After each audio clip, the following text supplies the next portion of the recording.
Uganda lifestyle akati waliwo ekiri mu ggwanga kigenda kikula mpola mpola. Ebintu nno bineeno abitandikawo ebitengu ebyokusaaga naye gye biwunzikira ng'ate bireetedde abamu obuzibu. Bino ebintu n'abantu babifiiramu ate abalala amatu ne bawunzika nga bali mu makomera.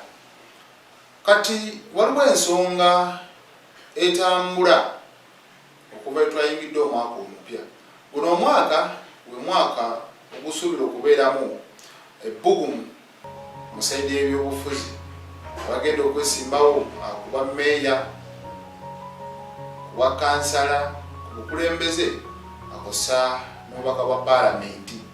Bonna essuubi balina mu guno omwaka kuba ogujja nga gutandika mu January ate kubeera kulonda. So mu mbeera bwetyo kati ekisaawe ky'okuyimba buli muntu akozesa abayimbi okusobola okulaba nga mulaaleze aleeta abawagizi asobole okubeera nga abawa oba abaliisa enjiri ku ebyo byabasuubiza okubeera nga abakolera.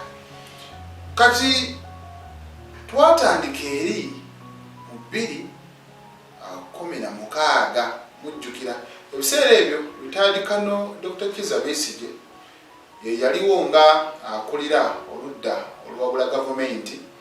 Era ono abayimbi abaali bawerako basobola okubeera nga bayimba oluyimba tubonga naawe. Kati eyakuliramu okuŋŋaanya bano abayimbi yali Bebe Cool. Yali asobola oleeta abayimbi omwali Judith Babirye, Rema Namakula, King Saha, ne mubeeramu Aruna Mubiru, ye kennyini Radio ne Wizo n'abalala ne bakola oluyimba tubonga naawe. Kati ne wano eno ensonga nno we zaatandikira mu mpolampola. Abayimbi bano abalimu olwo oluyimba ne batandika okubeera nga mu bitundu ebimu bababoola olw'ensonga nti baali bayimbye akayimba akabagira omukulembeze w'eggwanga mu campaign. Kati obusoosoze mu kutandika mpolampola ne bujjawo gwewayimbye eno sayidi tojja kubeera nga okolaki nga tukuwagira n'ebirala. Kati abayimbi abamu basobola okubeera nga bavaayo ne beetonda ne bagamba ebyobufuzi nga tusobole okubeera nga tubivaamu. Kati tugenda mu by-election eya 2017 mujjukira Kantinti yali akiikirira abantu b'eyo ekyaddondo East abaamugye mu paalamenti. WNRM yaloopa n'agamba tetubikkiriza, tuteekeddwa okubeera nga oli mu paalamenti oli mu bumenyi bw'amateeka. Kati mu kulonda ne basobola okubeera nga munnange Robert Kyagulanyi Ssentamu ate awangula by-election eyo ne mutwala mu paalamenti. Awo ebyatandikira togikwatako okakkana nga tugenze mu by-elections endala okwali yali eyo Arua Kaseno Wadiri eyo yasobola okubeera nga agiwangula. Ne tugenda e Bugiri Wasumani basalibwa ate eyo ne tuvaayo ne tugenda ne walala wangi nnyo. Wano Bobi Wine yasobola okubeera nga afuna obuganzi mu bantu naddala waneno mu Buganda ate kossa n'ebitundu ebyotolodde mu Busoga n'ey'Embale okusobola okubanga munnange afuna obuvumu okugamba nange nsobola okubeera nga nkulembera eggwanga lineeno. Kati mu mpolampola bangi abamugamba sooka olinde ekisanja ekiddako kino osooke weeteeketeeke. Ebintu teyasobola kubeera nga abiwuliriza n'agamba nja kusobola okujja neesimbewo. Kati mu mbeera nga bwe yali sayidi zaawo Lugogo ku muyimbi Bebe Cool olubijja jjukira ono Bobi Wine waite yalina okubeera nga yeenyigira mu byobufuzi bano bali kumbiranye batuuka n'okukola bato ey'ababiri nejjoli kati eno terina omwamanyi bo yawangula. Kati wakati mu kubeera kumbiranye ono mu kuyingira mu byobufuzi kati ne wajjawo ekyo kubanga ne Bebe Cool ebbanga ddene ng'ensi ekimanyi nti ali ku sayidi eya NRM. Kati waneeno obusungu mu bantu bwasituka era twalabakaawo munnange ng'ono bamukuba obucupa. Abatalaba vidiyo eno kansobole okubeera nga gye bateerayo mujjukire ebyaliwo.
Kati wekituukidde olunaku olwaleero nga music industry yeetemyemu ebiwayi, ssaawa zino tebikyalimu kwekweka.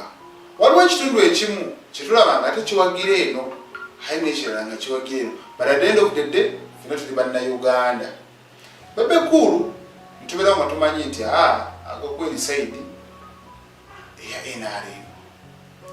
Eddie Kenzo ssaawa zino ye presidential advisor ku creatives. Awo naye toyinza kubuusabuusa sayidi eri abagyali. Bwe tutunuulira munnange full figure naye anaagamba nange ekituufu ndi eno kusaasira oyo naye ne bamuwa wa presidential advisor nsonga za Kampala naye naddawa. Kati awo tuba tukyali awo atugenda okulaba nga n'abayimbi abalala omuli Alien Skin nayitirayoko mu mpolampola newankubadde eyasembyeyo ng'ali mu Democratic Alliance nti beegasse basobole okubeera nga abakolera wamu n'abayimbi abalala bangi, kuba Yeragadi ajjidde ebisanja 2 ku tiketi eya NRM ng'ayagala kuvuganya ku balodi meeya w'ekibuga ekikulu Kampala. Kati sayidi eno ne tulabanga ekituufu opposition naye waliyo abazzeeyo, wajjukira naye yaliko vice president wa Firebase Buchaman naye n'abeera eno ng'asaze eddiiro. Kati neeno ne wabalukayo eno abaliyo ekyamazima abajjeeyo emitwe si bangi nnyo, si bangi nnyo olwakuba advantage gye balina nti omuntu omu ayinza okubeera agatta abantu nga 10 naye kati bwe tutunuulira embeera eyo balini nga bamaze okwekutulamu eno naye ne wabalukayo abalala abagamba ffe tuli wamu naawe. Ne tulaba abayimbi omwali Kabakku abagamba muganda wange tuli eno, Nubianli ffe tuli eno, Yanga Mulo ffe tuli eno, olya bulungi nnyo. Ate awo ne King Saha basobola okubeera nga vaayo n'alaga nti sayidi yange entuufu yeeno era eno gyengwa. Bino nno oyinza okugamba Segawa oyogera byanjwanjwa, nedda bino nammwe muzze mubyewulirirako ate era mubyerabirako. N'ogusembyewo yabadde mu nkuuka awo Lubiri Emmengo ayina obubaka bweyasobodde okubeera ng'ayisa ng'ayita mu nnyimba ze. Abantu eno nga balajana olw'ensonga y'ebigenda mu maaso kyabaga abantu nga batugumbulwa, kyabaga abantu nga babambibwa, kyabaga kijukira olw'obugerere abaana bakintu olwabiregere uya bali emirembe gyayiwo balagamani gayiwo uya ega mulinga gayiwo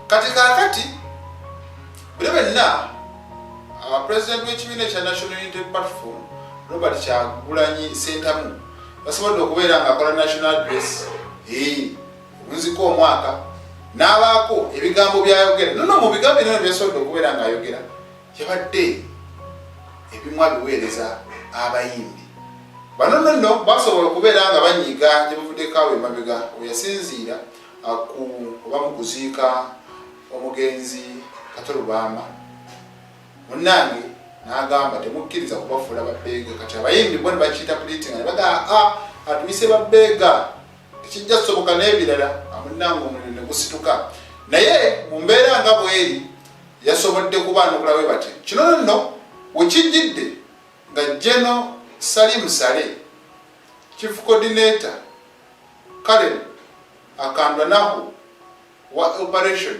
Wealth Creation abagambye eggulu mbakoyi okunninyirira. Musicians, I am tired of you. That one I have to repeat on camera. You have taken a lot of time. I have not even had time to meet the NRM people. Can you imagine? Because when the morning I'm meeting Butcherman, the afternoon I'm meeting Rather Big.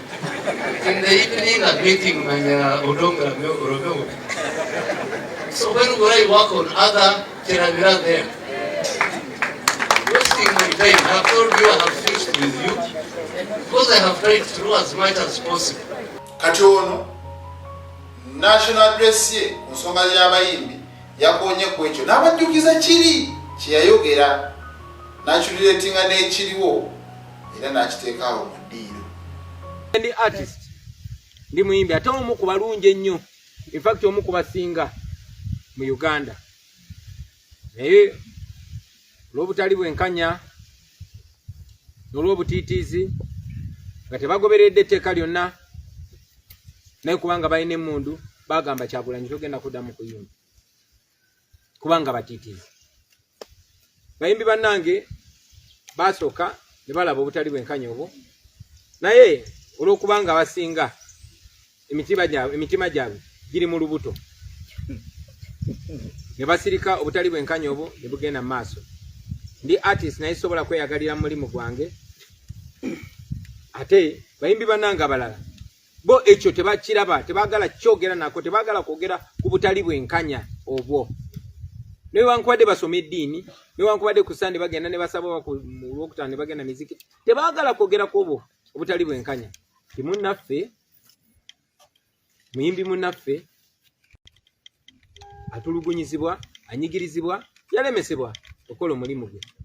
Naye abo bennyini abanyigiriza muyimbi munnaabwe babayita ne babawayo akasente ne babakyusa obwongo ne babagamba ffe tuli wano kutumbula kisaawe kyakuyimba. Abantu be bamu nga baali baleeseeko amateeka ne bagateekawo ne bagamba omuyimbi yonna okuyimba oluyimba ayina kusooka kuleeta script ye oba okufulumya oluyimba minisita ayina kulusiima n'agamba luno luyite luno teruyita.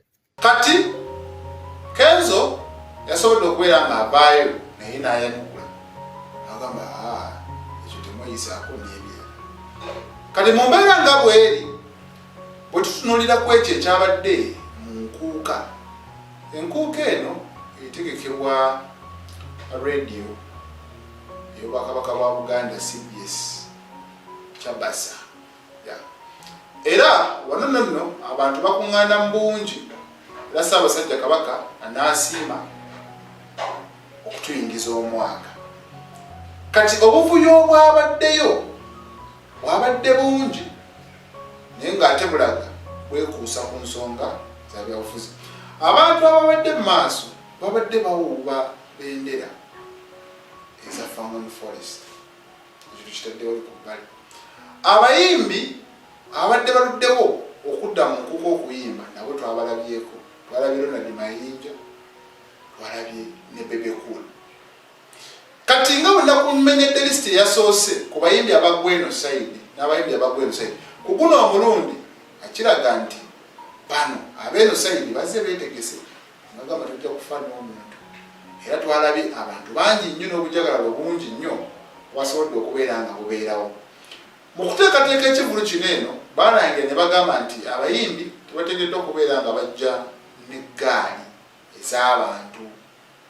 Obozze jangu ne mmanejjawo DJwo n'abantu abatonotono musobole okujja. Naye twalaba ekibinja eky'abantu ekiri mu 50, abamu nga bali mu bawagizi ate abalala amwattu bajjidde omuyimbi kennyini kennyini. Basobodde okuba nga bajja era bo kyebagamba nti nno bano abantu babakuba obucupa basobodde okukkamu wansi abamu ne babakuba ne babasamba era akavuyo kabadde k'amaanyi nnyo nnyo ddala. Ekintu kyendabanga kyamazima kiyinza okusaanyawo music industry gyebujja mu maaso.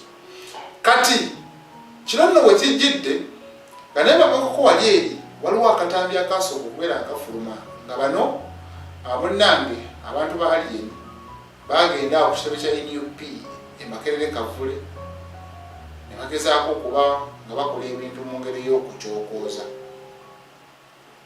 Lwali lwa 6 saa 9 w'ekiro bano bagenda maaso n'okubeera nga bakola. Kati ne guno omulundi ogwokubiri bazze kuba oli yasobodde okubeera nga yimya n'agamba ba foot soldiers muliwa kino kitaasa mmwe statement nnene. Twalabyeko obutebe nga bumenyeka abantu nga bakubwa n'ebirala. Naye nga moreover ekyo kikolebwa wano mu Buganda, kikolebwa mu kifo n'omutanda weyasinzidde okubeera nga agulawo omwaka obuvuuvuyo nebusobola okubeera nga bubeerawo.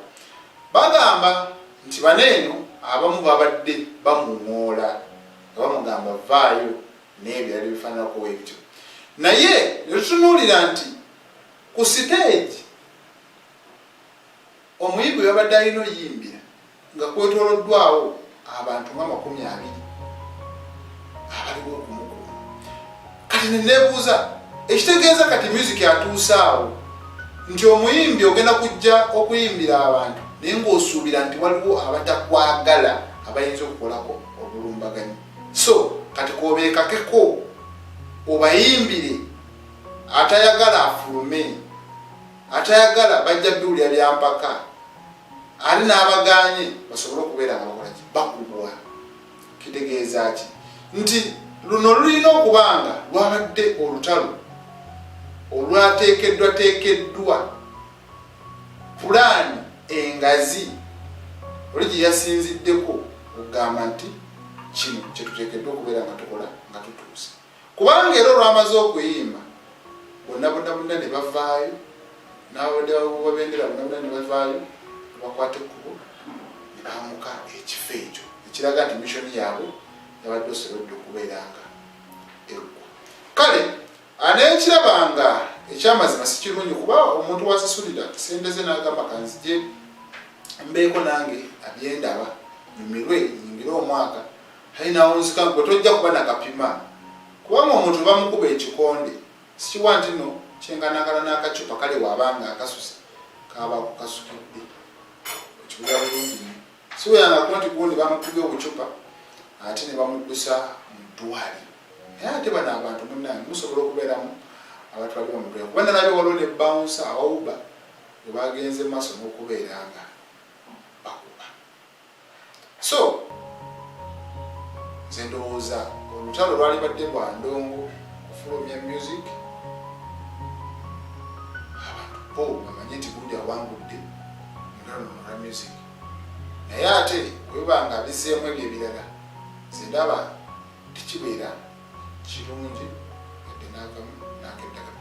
Tutunulireko abayimbi nga olaba King Saha kituufu asobola okujja ku stage n'aprovokinga abayimbi mu ngeremu oba endala, naye ate abiyisa mu nnyimba kuba kyekitone Katonda kyekola kyemuwa. So kati n'omuntu asuubira okubanga alwanagana n'abantu nze ndowooza alina kwekwata golola ne musobola okubeera nga amubbiisanyiza eyo mu ringi. Naye eno sayidi ndabanga akafu. N'olw'ensonga eyo bannange tutereeze ebintu bino eno kubanga ojja kugenda owunzikanga omuntu wakubuukinga miliyoni 4 oba 5 olina otambulako n'abantu 60 olabona olina obbalisa okubanywesa kati sente oba osigazaawo mmeka kireetera n'abantu okubatya tebunabuukinga gundi kino nekiro kijja kubeera nga kikola kibaawo. So ebintu ebyo bannange si birungi, twekube mu mutima, abantu mugenda batiisa okubagira ebivulu.